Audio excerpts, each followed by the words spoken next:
هادي له أشهد أن لا إله إلا الله وحده لا شريك له وأشهد أن محمدا عبده ورسوله لا نبي بعده قال الله تعالى في كتابه الكريم يا أيها الذين آمنوا اتقوا الله حق تقاته ولا تموتن إلا وأنتم مسلمون يا أيها الناس اعبدوا ربكم الذي خلقكم من نفس واحدة وخلق منها زوجها وبث منهما رجالا كثيرا ونساء واتقوا الله الذي تساءلون به والأرحام إن الله كان عليكم رقيبا يا أيها الذين آمنوا اتقوا الله وقولوا قولا سديدا يصلح لكم أعمالكم ويغفر لكم ذنوبكم ومن يطع الله ورسوله فقد فاز فوزا عظيما أما بعد فإن أصدق الحديث كتاب الله وخير الهدي هدي محمد صلى الله عليه وسلم وشر الأمور محدثاتها فإن كل محدثة بدعة وكل بدعة ضلالة وكل ضلالة في النار. Ma'asyiral muslimin rahimani wa rahimakumullah.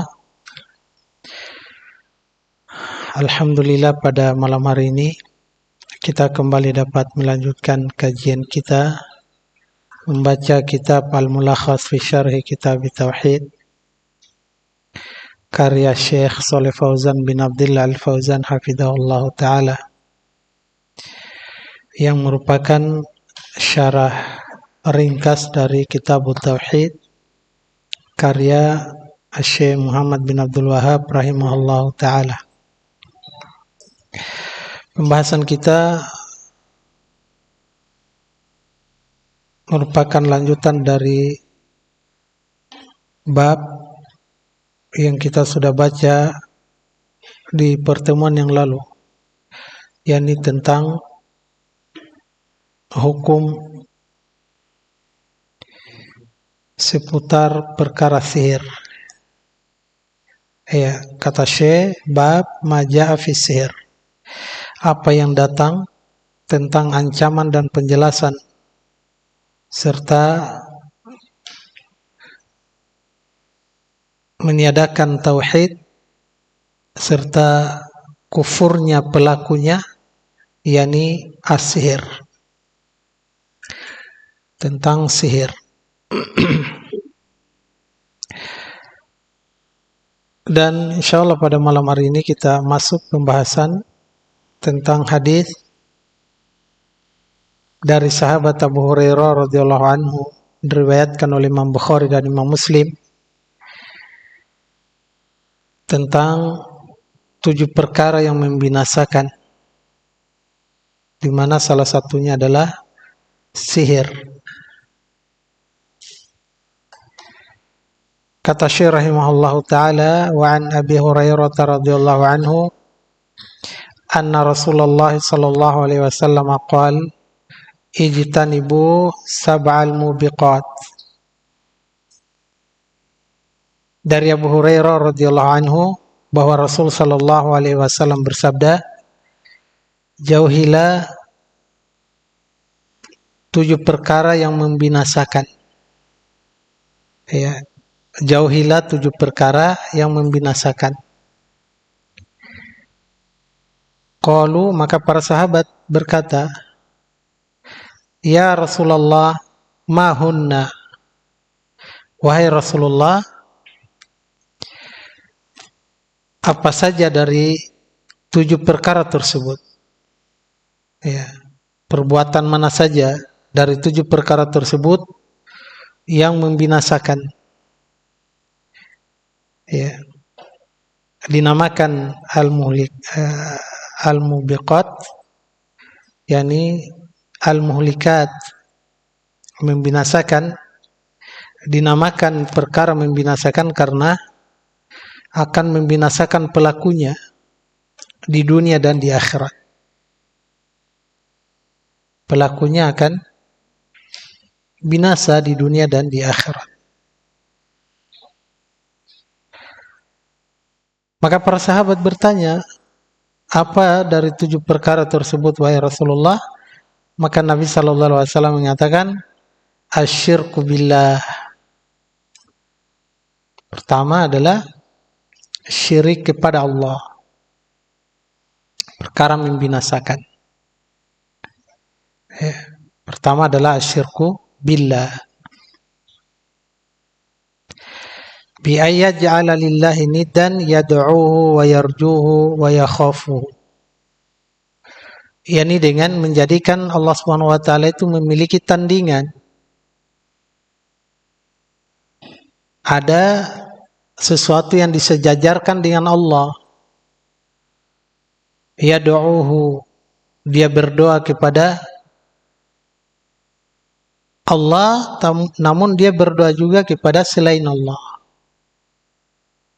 Apakah dari wali yang diyakini bisa menyelamatkan, dia berdoa kepadanya, dia menyeru si wali, ya dia menyeru ya orang-orang soleh yang sudah meninggal untuk diselamatkan.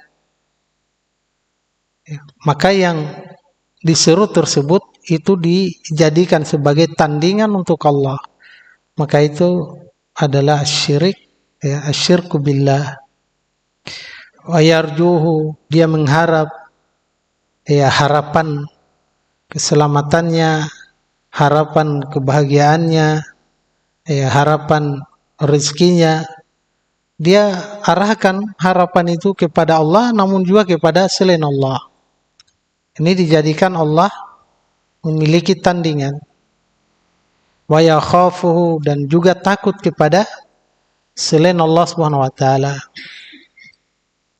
Ya, takut di sini tentu ada rincian, ada yang takut sifatnya tabiat, ya, ada takut yang sifatnya kesyirikan.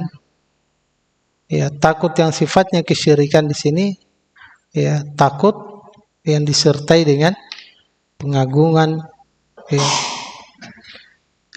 Nah, pada hal-hal yang tidak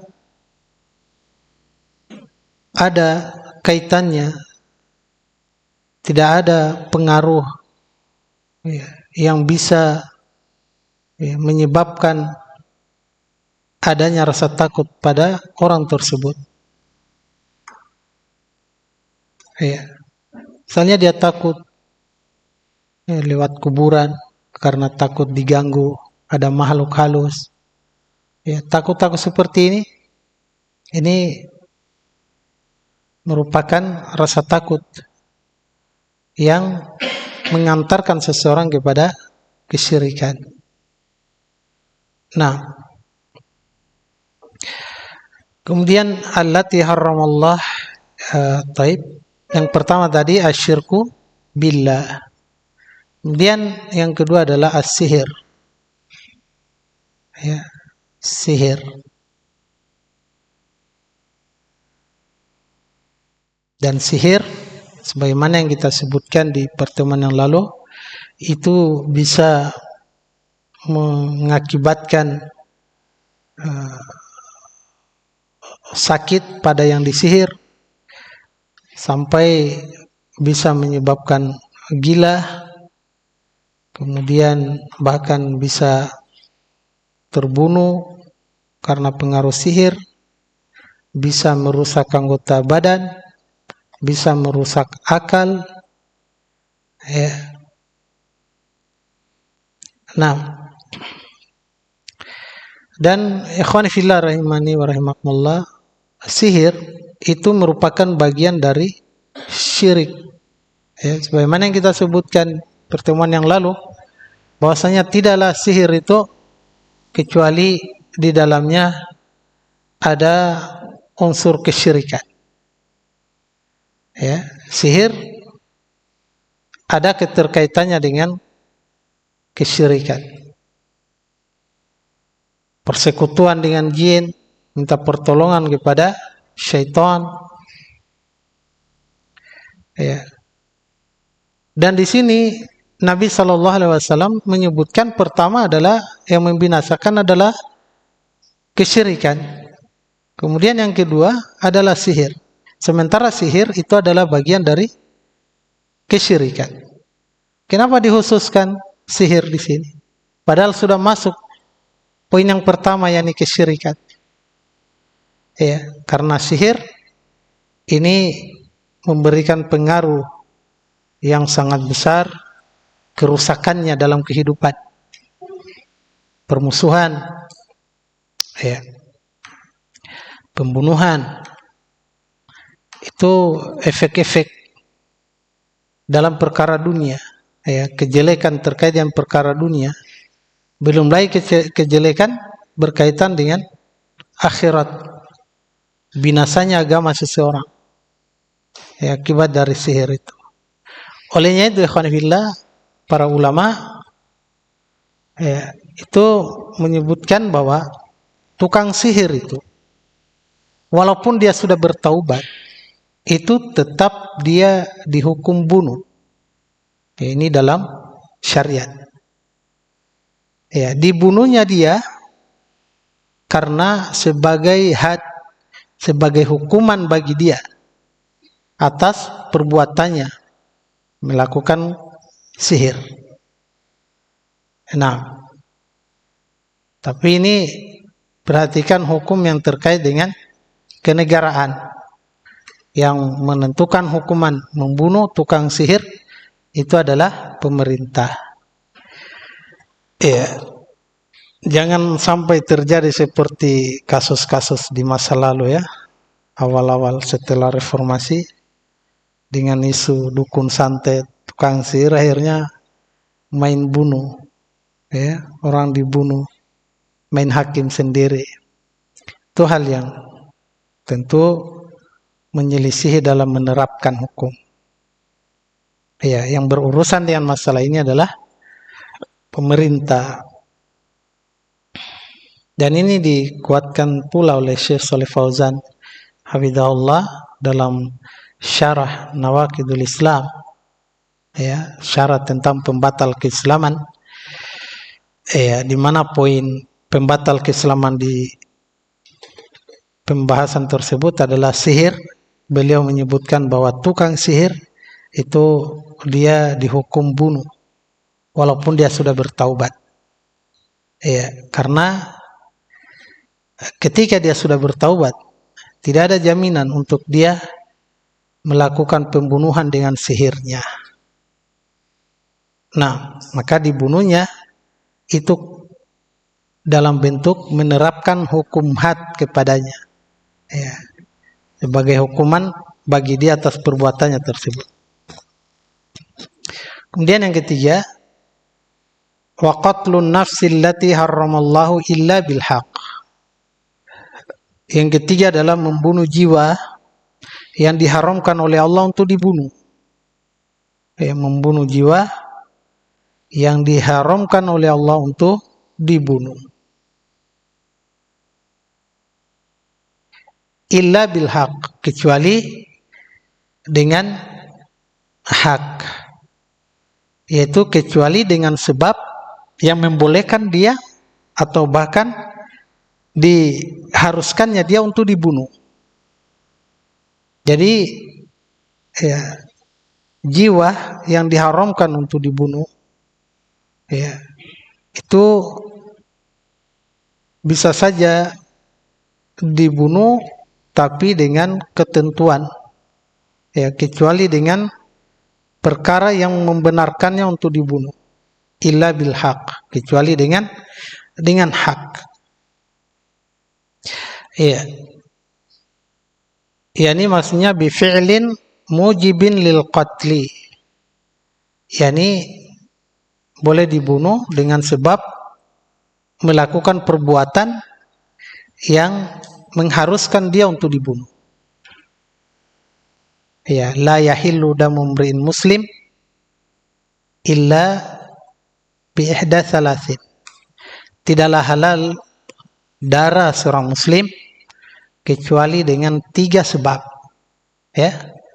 Tidak halal darah seorang muslim untuk ditumpahkan, untuk dibunuh kecuali dengan 3 sebab. Yang pertama adalah as-saibu zani, yakni seseorang yang sudah menikah kemudian dia berzina, maka dia dihukum rajam. Ya, yang menghukumnya, yang menerapkan hukum rajam, pemerintah. Nah, kemudian yang kedua adalah an-nafsu bin nafsi, jiwa dengan jiwa. Maksudnya ketika seseorang membunuh, maka dia mendapatkan hukuman bunuh juga, yang namanya qisas. Ini boleh, dan memang penerapan hukumnya demikian.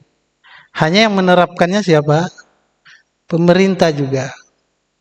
Ya, pemerintah, bukan sembarang orang. Nah, kemudian yang ketiga adalah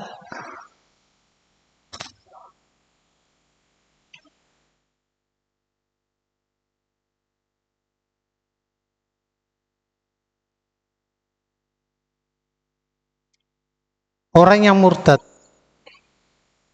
Ya, orang yang murtad.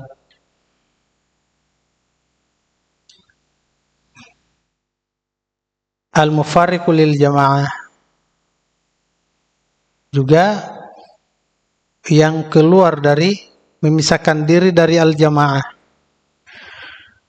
Yang dimaknakan al-mufarriqu lil jamaah di sini adalah yang keluar dari atau melakukan pemberontakan terhadap pemerintah yang sah.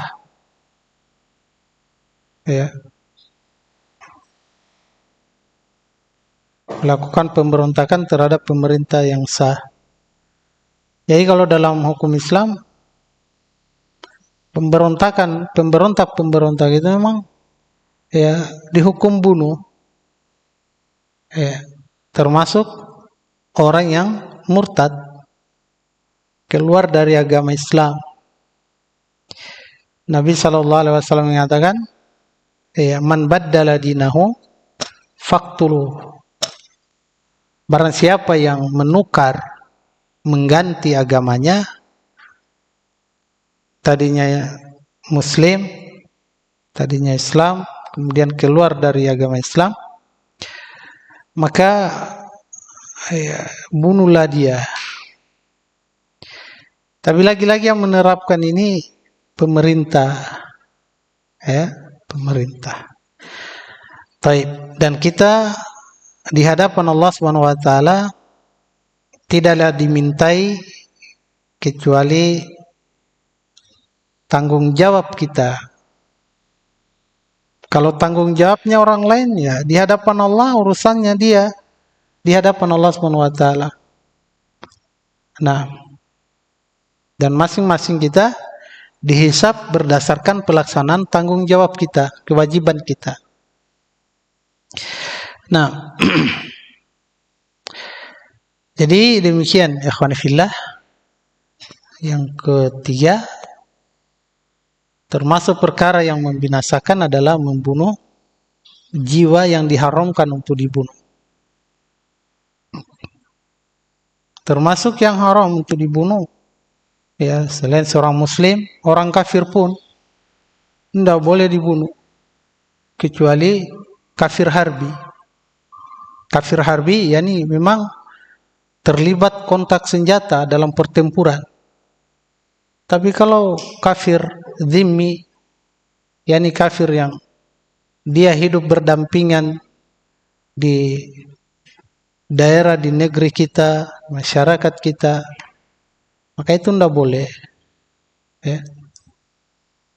Ini kesalahan dari sebagian orang-orang yang berpemikiran khawarij, pelaku-pelaku terorisme. Mereka kadang jengkel dengan orang kafir di negara lain, akhirnya melihat orang kafir di sini sikat. Yang penting orang kafir. Ini kesalahan dalam pemahaman beragama. Nah, kemudian kafir musta'man, ya, kafir muahad, ini haram untuk dibunuh. Kafir muahad misalnya kafir dari negara lain datang ke Indonesia, tentu melalui proses, ya, izin dari pemerintah, tentu mereka punya paspor masuk, surat-surat. Nah, ini tidak boleh kita ganggu, tidak boleh diganggu. Ini kafir muahad. Hanya satu jenis kafir yang boleh untuk dibunuh, yaitu ketika berhadapan di medan tempur, medan perang dalam kondisi kontak senjata, jihad fisabilillah. Kafir harbi, yakni kafir yang memang memerangi kaum muslimin. Taib. Dan ini menunjukkan bahwa ikhwan fillah, bahwa agama Islam itu memiliki rambu-rambu dan hukum-hukum tertentu. Ya. Kita boleh, ya, ada kebencian terhadap kekufuran, ya, kesyirikan, tapi tetap dalam koridor syariat. Ya. Dalam koridor syariat. Taib. Kemudian yang keempat adalah wa aklur riba, yakni makan riba, ya, memakan riba. Dan riba itu memiliki banyak jenis, ya, memiliki banyak bentuk. Ya, ada riba fadl, ada riba nasiah, dan di masa sekarang transaksi bisnis, aktivitas, itu seseorang perlu untuk mendetailkan sebelum dia melakukan atau masuk dalam perkara tersebut. Karena seseorang tentu dia harus mengetahui apakah itu ada unsur riba dalam, ya, pelaksanaannya atau tidak. Nah, kemudian yang berikutnya adalah wa aklu malil yatim, memakan harta anak yatim. Ya, memakan harta anak yatim. Ya, wal yatim man mata abuhu wa huwa dunal bulugh. Dan yang namanya yatim itu adalah orang yang ayahnya meninggal dan dia belum balik. Itu yatim. Ya, ayahnya meninggal dan dia belum usia balik. Ketika ayahnya sudah meninggal namun dia sudah balik, ya, belum menikah tapi sudah balik atau sudah menikah, maka dia bukan lagi yatim. Ya, jadi anak yatim itu dia masih usia belum balik. Ini Masya Allah keutamaannya bagi orang yang membantu anak yatim. Ya. Dan Nabi SAW menyatakan, saya dengan orang yang mengasuh anak yatim itu jaraknya seperti ini. Gini, Nabi, ya, dengan orang-orang yang memelihara, mengasuh anak yatim, jaraknya dekat. Nabi SAW mengucapkan ini dalam keadaan dia sudah merasakan bagaimana getirnya menjadi anak yatim, menjadi anak yatim piatu. Sebab Nabi SAW ayahnya meninggal, ya, beliau belum lahir. Ibunya meninggal, ya, beliau belum balik. Jadi sempurna perasaan Nabi SAW bagaimana anak yatim itu. Ya, maka termasuk dosa besar dan perkara membinasakan kalau kemudian anak yatim yang mestinya diasuh, ya, dipelihara, tapi malah dimanfaatkan hartanya. Anak yatim belum bisa mengurus hartanya sendiri karena dia belum balik, belum memiliki kedewasaan untuk mengatur hartanya dari orang tuanya. Maka suatu jarima yang sangat besar, dosa yang sangat besar kalau kemudian memanfaatkan kondisi anak yatim ini. Dia memanfaatkannya, memakan harta anak yatim. Anak yatimnya diterlantarkan, kemudian hartanya dimanfaatkan.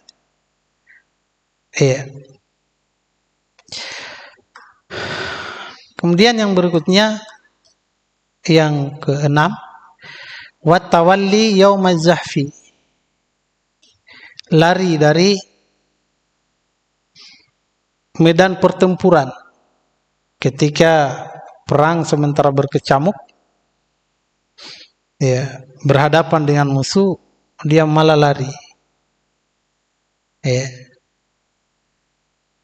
Ini termasuk dosa besar. Kecuali mundur dalam keadaan dia berniat untuk bergabung dengan pasukan. Mundur untuk bergabung dengan pasukan, mundur untuk mengatur strategi, ini boleh. Tapi kalau mundur karena takut pada musuh, ini termasuk dosa besar. Termasuk dosa besar. Nah, ada hal yang poin ini mengingatkan ketika ada kelompok dakwah, haroka, salah satu haroka pergerakan dakwah Islamnya, Hizbiyah, itu kadang memotivasi pengikut-pengikutnya ketika misalnya sudah futur, sudah lemah, atau mungkin mendapatkan pencerahan tentang dakwah yang benar, dakwah yang hak, akhirnya lemah-lemah semangatnya, lalu diingatkan itu kalau mundur dari medan, dari medan dakwah, itu disamakan dengan mundur dari medan pertempuran, sehingga dianggap dosa besar.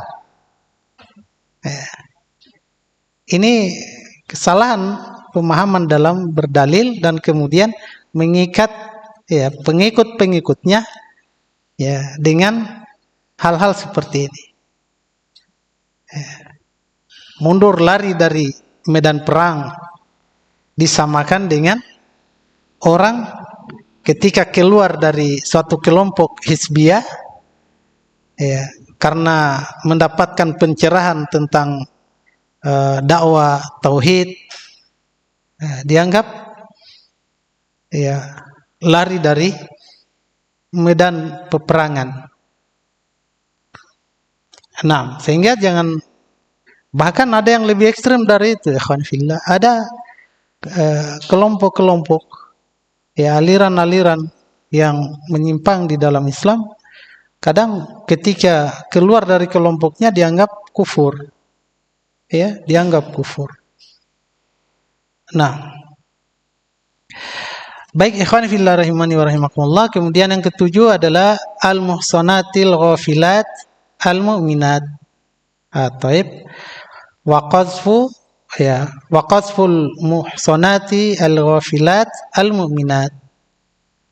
Yani melontarkan tuduhan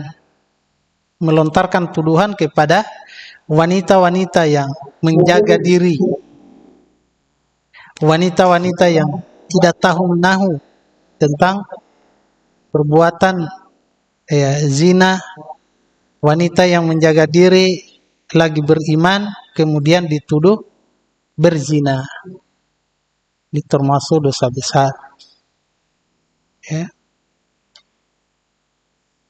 membinasakan wanita-wanita yang mereka menjaga dirinya, ya, menjaga kehormatannya, kemudian tidak, ya, terpikirkan pada dirinya untuk melakukan hal-hal yang keji, dia beriman, kemudian dituduh berzina. Ya, maka perbuatan menuduh di sini itu termasuk perkara yang membinasakan pelakunya. Baik, demikian 7 perkara yang disebutkan dalam hadis tentang perbuatan-perbuatan yang membinasakan. Pembahasan kita terkait dengan bab ini adalah perkara yang membinasakan yang keberapa? Kedua, ya, sihir. Ya. Nah, makna secara global dari hadis ini, kata Syekh Shalih Fauzan hafizahullah, ya'muru sallallahu alaihi wasallam ummatahu bil ibtiadi an sab'i jaraima muhlikatin. Ya, Nabi sallallahu alaihi wasallam memerintahkan umatnya untuk menjauhi 7 perkara pelanggaran atau perbuatan dosa yang membinasakan. Nabi menyuruh menjauhinya. Ijtanibu. Ya, jauhilah kalian 7 perkara yang membinasakan. Walamma su'ila anha ma hiya, ya, dan tatkala beliau sallallahu alaihi wasallam ditanya tentang 7 perkara tersebut, bahwa dia yang mana saja dari 7 perkara tersebut, beliau menjelaskan biannaha asyirku billah, bahwasanya yang pertama, bahwasanya dia adalah syirik kepada Allah. Ya. Bittikhadhi al-andadi lahu min ayyi syaklin kanat, dengan menjadikan ada tandingan untuk Allah Subhanahu wa taala, ya, dalam bentuk apapun tandingan itu.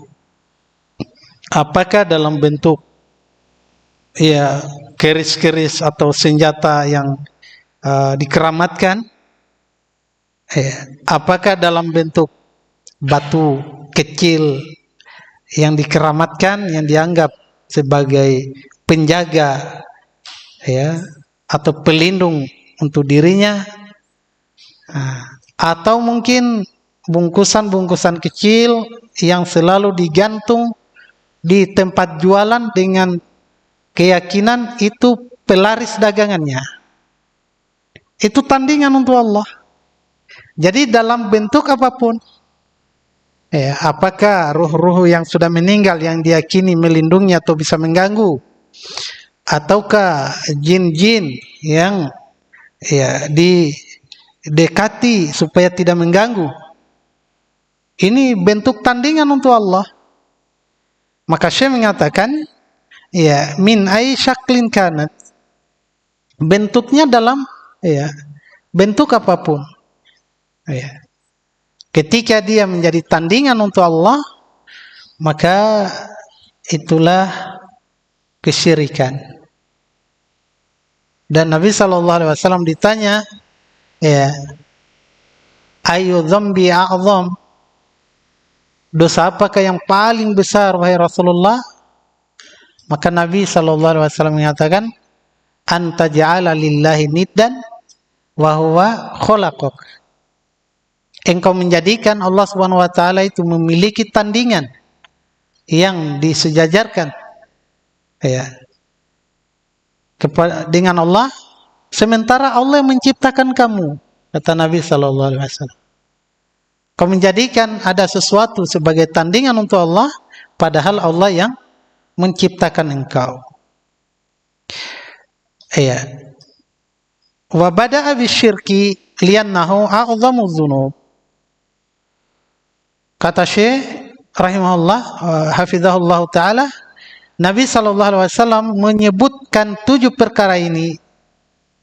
Beliau mengawalinya dengan menyebutkan tentang kesyirikan. Syirik kepada Allah, ini yang pertama.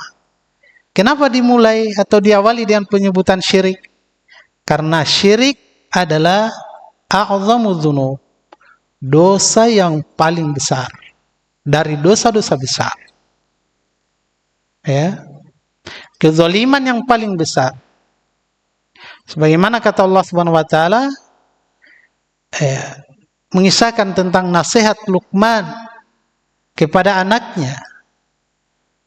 Luqman mengatakan, "Ya bunayya la tusyrik billah, inna syirka la dzulmun adzim."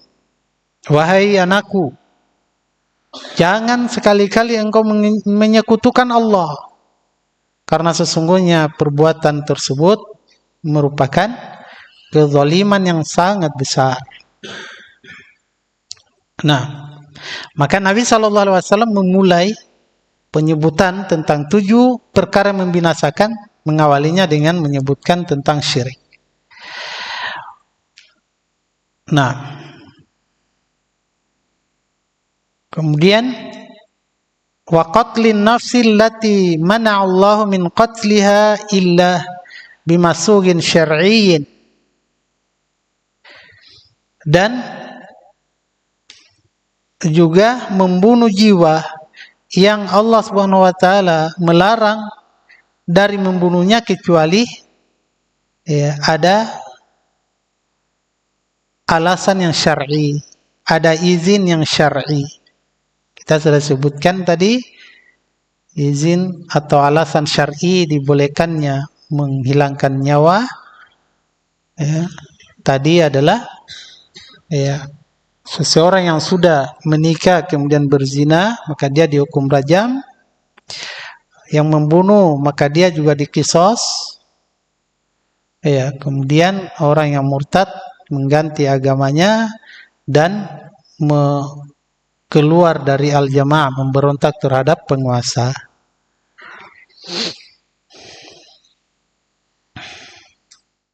Kemudian Syekh menyebutkan wa tanawulir riba bi aklin aw bi ghairihi min wujuhil intifa, yakni melakukan atau mengambil riba apakah dengan memakannya atau bentuk yang lain dari sisi memanfaatkannya. Mengambil riba apakah memakannya atau mengambil dalam sisi yang lain, mengambilnya dalam bentuk memanfaatkannya. Sebab ada juga mengambil riba dia tidak makan, tapi dia manfaatkan dalam bentuk yang lain. Kayak ini masuk dalam kategori dosa yang membinasakan. Kemudian wa ta'addi ala malit tifli alladhi mata abuhu. Yani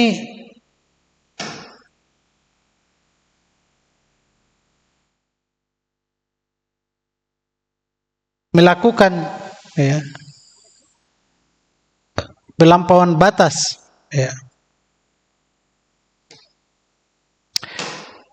memanfaatkan harta anak kecil yang ayahnya meninggal. Melampaui batas, memanfaatkan atau memanfaatkan harta anak kecil yang ayahnya meninggal. Tadi kita sudah syaratkan anak kecil, anak yatim yang dia mestinya diberikan kasih sayang, dirawat, dibimbing, pelihara. Namun kemudian ternyata dimanfaatkan untuk diambil hartanya. Maka ini termasuk dosa besar yang membinasakan. Nah, kemudian wal firari minal ma'arakati ma'al kuffar, lari dari pertempuran melawan orang-orang kafir. Ini juga termasuk dosa besar, lari dari medan pertempuran melawan orang-orang kafir. Kemudian waramil harair al-afifati bizina, Yang terakhir adalah melontarkan tuduhan, ya, menuduh wanita-wanita yang merdeka lagi menjaga dirinya, ya, dituduh berzina, ya. Wanita yang menjaga dirinya, wanita yang beriman, ya, jauh dari perbuatan-perbuatan yang keji, namun dituduh berzina, maka ini adalah dosa yang sangat besar. Ya, termasuk al-mubiqat, perkara yang membinasakan. Baik. Kemudian wajhu siyaqil hadis fi bab sihir. Sisi, ya, lafaz pengungkapan hadis ini, ya, lafaz atau sisi konteks hadis ini dalam bab tentang sihir, anna fihi dalilan ala tahrimi sihir wa i'tibarihi minal kabairil muhlika.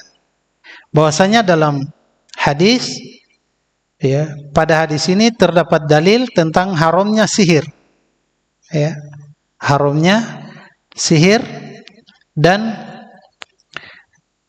dimasukkan, ya, sihir ini termasuk dosa besar yang membinasakan, ya, termasuk dosa besar yang membinasakan. Nah, ikhwan fillah rahimani wa rahimakumullah, faedah yang bisa kita petik dari hadis ini, yang pertama, tahrimus syirk wa annahu huwa akbarul kabair wa a'zamudz dzunub. Pelajaran pertama yang bisa kita ambil dari hadis, bahwasanya syirik itu adalah hal yang haram, ya, haramnya kesyirikan, dan bahwasanya syirik merupakan akbarul kabair, dosa besar yang paling besar, ya, wa a'zamudz dzunub, ya, termasuk pelanggaran, ya, dosa yang sangat besar. Ya, di antara dalil tentang hal ini, ya, misalnya dalam surat Al-Maidah ayat 72, ya, innahu may yusyrik billah faqad harramallahu alaihil jannah wa ma'wahun nar, ya, wa ma lidzalimina min ansar. Barang siapa yang menyekutukan Allah Subhanahu wa taala, ya, meminta perlindungan, ya, memohon rezeki, berdoa kepada selain Allah, maka sungguh, kata Allah Subhanahu wa taala, ini bisa dilihat, ya, dalam surat Al-Maidah ayat 72. Maka kata Allah Subhanahu wa taala, sungguh telah diharamkan baginya surga. Ya. Dan kita maklumi kalau diharamkan baginya surga, maka tidak ada tempat kembali dari selain dua hal, kalau bukan surga, neraka. Kalau diharamkan baginya surga, berarti wajib baginya an-nar. Ya, nas'alullah as-salama wal afiyah. Ya, wa ma'wahun nar, dan tempat kembalinya, kata Allah, adalah neraka. Wa ma lidzalimina min ansar, dan tidak ada pelindung, penolong sedikit pun untuk orang-orang yang zalim. Zalim di sini maknanya adalah kesyirikan.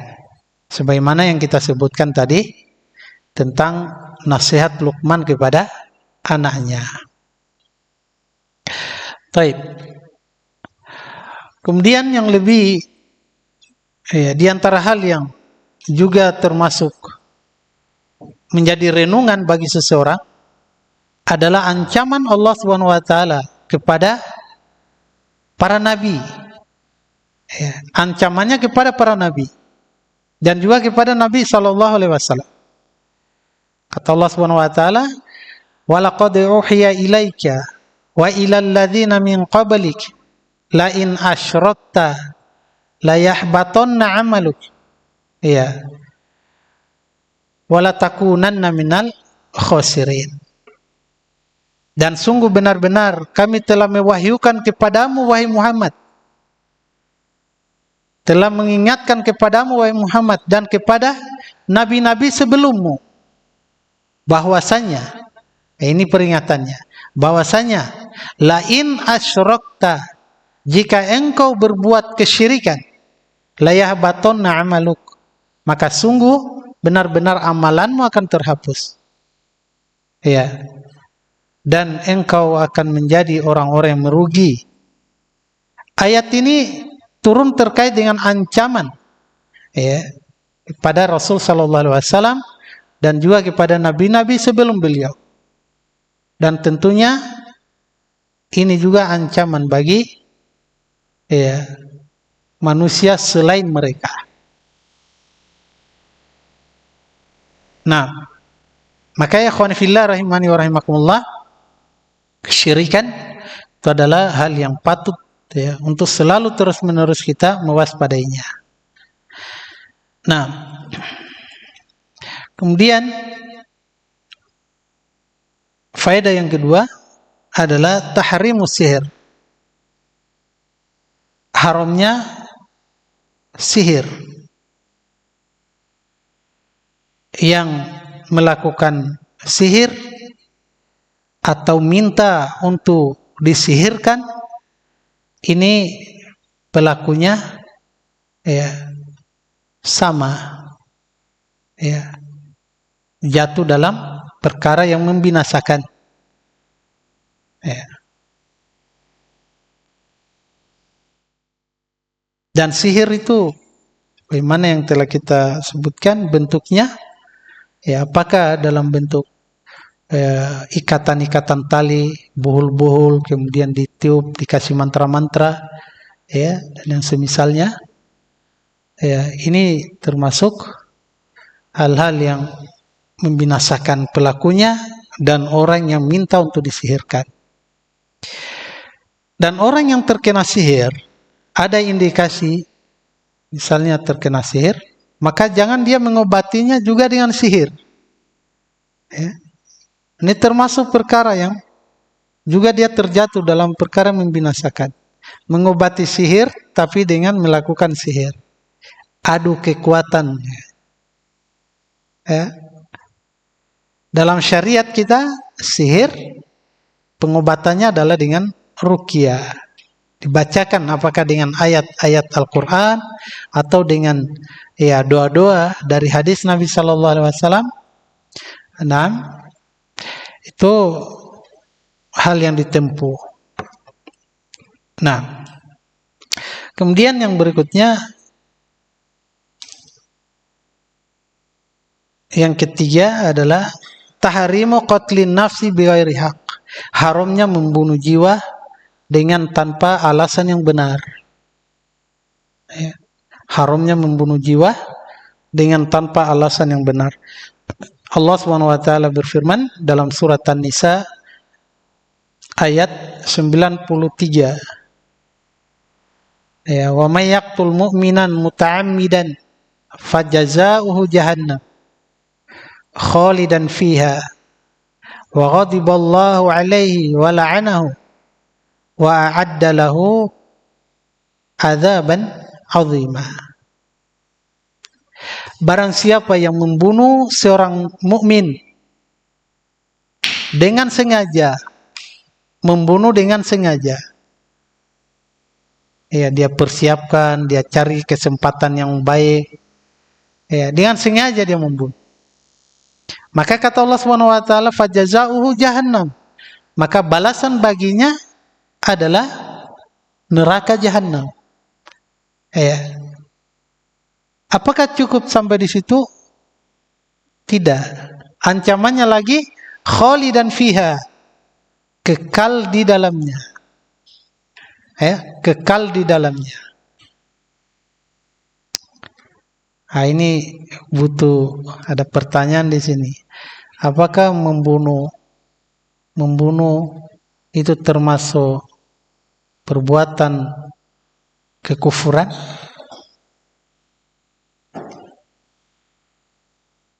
Perbuatan kekufuran membunuh?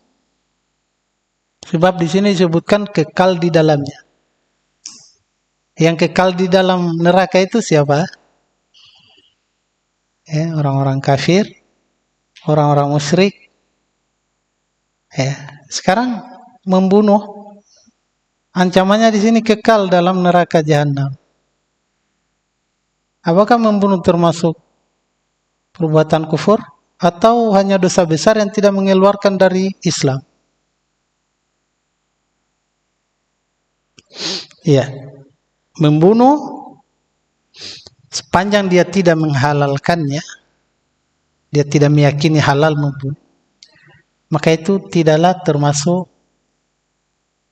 kekufuran. Dia hanya termasuk dosa besar. Ya, termasuk dosa besar. Tapi tidak sampai kufur. Nah, sehingga kalimat fajazauhu jahannam, balasannya dalam neraka jahanam, khalidan fiha, kekal di dalamnya. Ya, ini ditafsirkan oleh para ulama, kekal di sini maknanya adalah, di antara maknanya adalah maksud tawil. Maksud tawil yakni dia disiksa dengan jangka waktu yang sangat panjang. Ya, sehingga ya dikatakan kekal. Tapi ada batas waktunya kalau dia masih muslim. Ya, sebab pembahasan kita dari yang berlalu bahwasanya seorang muslim itu walaupun dia masuk neraka dengan tauhidnya, maka tidak mengekalkan dia dalam siksa api neraka. Ini kalau dia masih beriman, ya, bertauhid. Tapi di sini ancamannya bukan berarti kita enteng. Ya. Masuk dalam neraka jahanam, khalidan fiha, lama tinggalnya dalam neraka. Ya. Wa ghadiballahu alaihi, Allah murka kepadanya. Wa la'anahu, Allah melaknatnya. Jadi ancamannya jahanam, kekal di dalamnya, Allah murka kepadanya, Allah melaknatnya, wa addalahu adzaban 'azima, dan Allah siapkan untuknya azab yang sangat pedih, azab yang sangat besar. Ini ancaman bagi pelaku pembunuhan. Dan Masya Allah, ikhwan fillah, di masa sekarang ini hal-hal yang perlu untuk banyak-banyak seseorang merenungi ancaman-ancaman dari perbuatan ini. Karena terlalu urusan sepele saja kadang nyawa seseorang hilang. Ya. Hal-hal yang sebenarnya masih bisa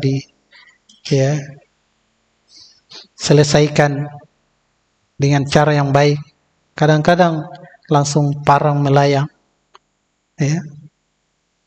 Dan naudzubillah, bahkan anak membunuh orang tuanya, orang tua membunuh anaknya, saudara membunuh saudaranya. Padahal dulu masa kecil mungkin mereka makan sama-sama dalam satu piring. Kemudian ketika orang tuanya meninggal, hanya persoalan warisan misalnya, saudara membunuh saudaranya. Nasallallahu alaihi wasallam. Hal-hal yang masih bisa diselesaikan dengan baik. Namun begitulah, ya, di antara hal yang menyebabkan terjadinya perkara seperti ini karena ya minimnya pemahaman tentang agama, ya, jauhnya seseorang dari kehidupan yang dituntun dengan kehidupan yang syar'i. Nah, maka seorang muslim yang memahami tentang perkara-perkara seperti ini, dia berusaha untuk menjaga dirinya. Ya, syaitan itu selalu memanas-manasi kehidupan, ya, antara satu orang dan orang lain. Itu syaitan itu paling berusaha untuk meniup api permusuhan. Nah, maka masalah-masalah seperti ini, ya, kadang juga urusan, ya, maaf misalnya di masa sekarang lagi urusan, ya, tentang mengangkat pemimpin, yang satu dukung si A, yang satu dukung si B, akhirnya berkelahi, bahkan sampai terjadi pembunuhan. Ini hal-hal yang dalam kehidupan kita sungguh jauh dari nalar sebenarnya. Ya. Maka mari kita betul-betul ya, senantiasa membimbing diri kita di atas tuntunan syariat yang lurus. Allah Subhanahu wa taala ya memberikan, melengkapi penciptaan kita dengan akal, ya, dengan pikiran, sehingga kita bisa memahami syariat. Yang membedakan kita dengan kehidupan makhluk yang lain, ya, makhluk yang lain, ya, Masya Allah, kadang antara hewan yang lain jenis mereka bisa hidup rukun bersama, padahal dalam cerita zaman ke zaman dua hewan ini saling bertengkar, saling ya baku buru, bermusuhan. Namun kadang di suatu saat mereka bisa berdampingan, ya, karena didikan dari majikannya misalnya, dari orang yang meliharanya. Kenapa manusia ya tidak bisa lebih unggul dari hal itu? Nah, ikhwani fillah rahimani wa rahimakumullah. Kemudian yang ke-5 adalah tahrimur riba wa azimi khatrihi. Haramnya riba dan besarnya ya bahaya dari riba. Ya, bahaya riba. Nah, dan Allah Subhanahu wa taala menyebutkan wa ahallallahu al-bai'a wa harramar riba. Ya, wa harramar riba. Allah Subhanahu wa taala telah menghalalkan jual beli dan telah mengharamkan riba. Maka di ayat ini dibedakan mana jual beli, mana riba. Ya, jangan dicampur. Jual beli tapi dengan cara riba. Itu dibedakan. Allah menghalalkan jual beli dan mengharamkan riba. Dan riba di masa kini kadang-kadang ya dirubah-rubah penyebutan namanya sehingga dianggap biasa. Ya, kemudian dikatakan ya mencari yang halal saja susah. Ya, apa mencari yang haram saja susah apalagi yang halal. Dan banyak bentuknya, ya. Bentuk-bentuk riba itu sangat banyak. Ya, sebagai contoh misalnya ada yang sering juga terjadi ya. Biasa di menjelang Lebaran orang cari uang-uang kecil. Akhirnya tukaran. Tukar uang-uang 2000-an ditukar atau 10 ribu ditukar dengan uang 100.000 misalnya. Tapi 100.000 ditukar dengan 90.000 karena yang 90.000-nya uang 10. Biasanya ini dibutuhkan dalam kondisi-kondisi tertentu, akhirnya ditukar. Penukaran seperti ini termasuk riba. Ya, enggak boleh. Dia kasih uang, misalnya si A kasih uang 1 lembar 100.000 karena dia butuh uang kecil, ditukar dengan uang 90.000. Ya. Ini contoh penyebutan contoh ini diantara hal yang karena sering terjadi. Baik. Kemudian yang berikutnya adalah tahrimul i'tidai ala malil yatim, malil aitam. Ya, haramnya ya memanfaatkan atau melakukan pelanggaran terkait dengan hartanya anak yatim. Ya. Anak yatim yang mestinya dipelihara, dirawat hartanya, kemudian setelah besar dikembalikan kepadanya, ini malah dimanfaatkan, dihabiskan hartanya anak yatim, mumpung dia masih kecil, belum tahu apa-apa, belum bisa menghitung. Akhirnya hartanya anak yatim diambil. Ya. Dan hartanya anak yatim itu, kalau penggunaannya bisa dimanfaatkan, dikembangkan, ya, dikembangkan sehingga bisa menjadi banyak. Tapi dengan catatan, ketika anak yatimnya sudah bisa mandiri mengurus hartanya, dikembalikan harta itu. dengan pengembangannya, berkembangnya dikembalikan, dikasih anak yatim. Ya. Adapun boleh mengambil sesuai dengan kebutuhan kita, tapi kebutuhan yang sifatnya mencukupi apa yang kita butuhkan. Ya, yang betul-betul mendesak untuk kita mengambilnya untuk kebutuhan kita. Ya, tapi kebutuhan di sini ini terkait dengan kelangsungan, kelangsungan mengurus hartanya tersebut. Ya. Keuntungannya tetap dikembalikan kepada si yatim tersebut.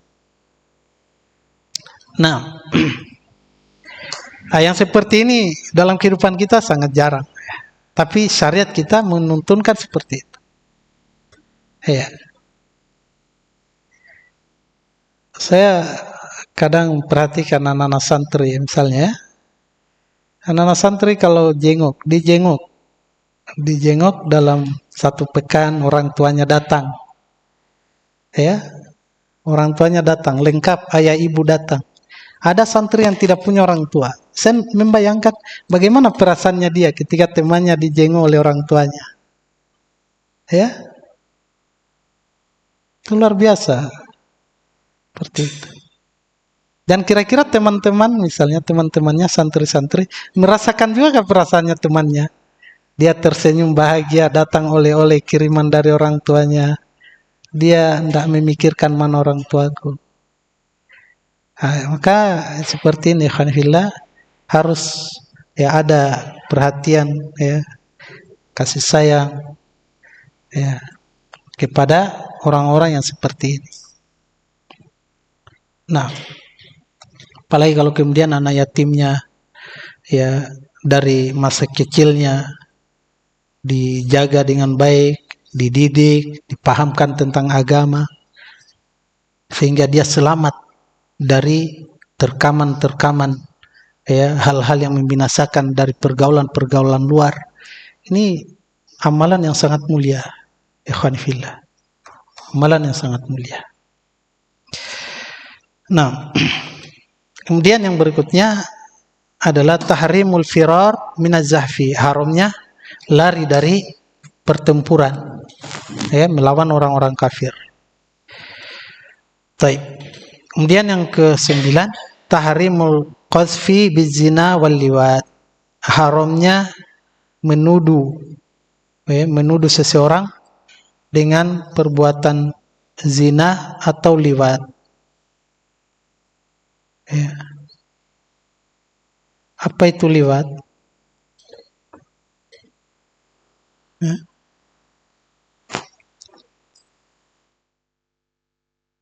Perbuatan zina atau liwat. Termasuk di dalamnya ikhwan fillah perbuatan mendatangi yang sejenis, perempuan dengan perempuan, laki-laki dengan laki-laki, atau mendatangi hewan.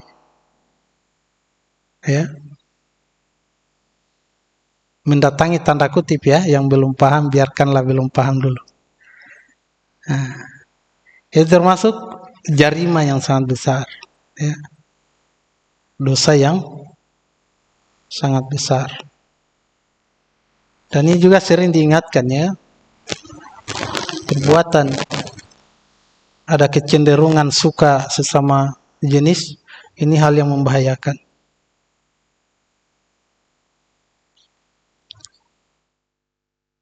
Lawan jenis saja yang dengan ketentuan yang syar'i menjadi halal, lawan jenis dengan ketentuan syar'i menjadi halal melalui pernikahan, jadi halal.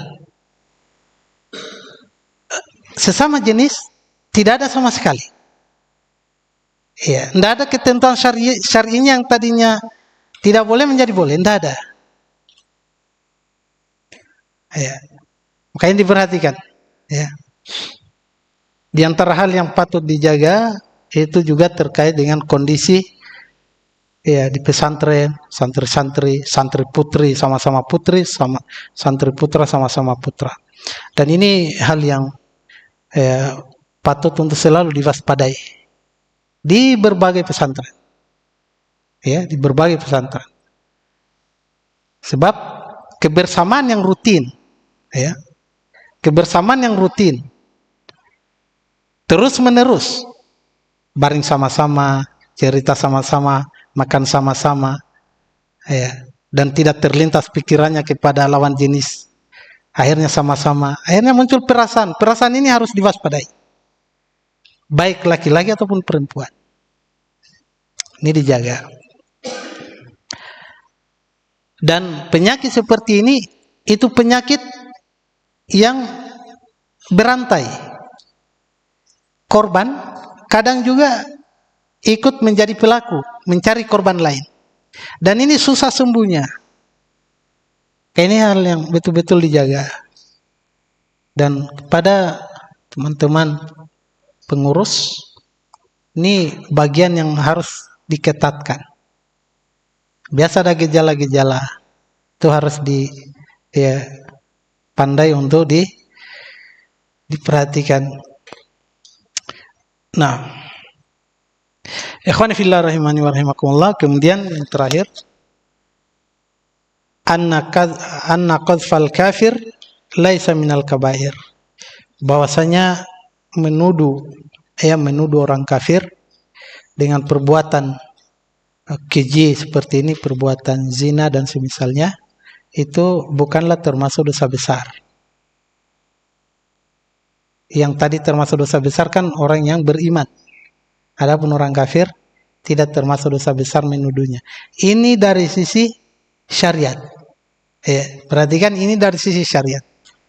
Adapun dari sisi sosial kemasyarakatan, jangan kemudian beranggapan kan yang termasuk dosa besar itu kan hanya menuduh melakukan zina, menuduh orang-orang yang beriman. Akhirnya sembarangan kepada orang kafir.